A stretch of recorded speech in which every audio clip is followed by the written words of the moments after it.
మీనరాశిలో జన్మించినటువంటి వారు ఖచ్చితంగా మీరు శని హోమం జరిపించుకొని తీరవలసిందే. ఇది అవకాశం మళ్ళీ మళ్ళీ రాదండి.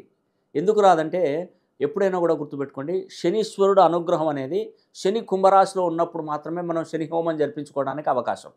నేను గత 2.5 సంవత్సరాల నుండి చెప్తూనే ఉన్నాను. శని హోమం అర్ధాష్టమ శని, ఏలినాటి శని, అష్టమ శని నడుస్తున్నటువంటి వారి ప్రతి ఒక్కరూ శని హోమం చేయించుకోండి. ఇప్పుడు మీనరాశి వారికి ఏలినాటి శని స్టార్ట్ అయింది, నడి నెత్తి మీదకి వస్తున్నాడు శనీశ్వరుడు.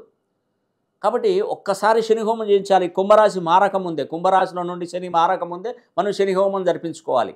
అది ఈ మార్చి 28వ తారీఖున చివరి ఆఖరు శని హోమం అండి. ఇది తప్పితే మళ్ళీ ఇంకా చేయడానికి లేదు. నేను మళ్ళీ చెప్పను కూడా, మీరు గుర్తుపెట్టుకోండి, ఈ వీడియో నోట్ చేసి పెట్టుకోండి. 30 సంవత్సరాల తర్వాత మళ్ళీ నేను చెప్తాను శని హోమం చేయించుకోండి ప్రతి ఒక్కరని. అవకాశం వచ్చిందండి, మీరు దీన్ని టేక్ ఇట్ ఈజీగా కొట్టిపడేయకండి.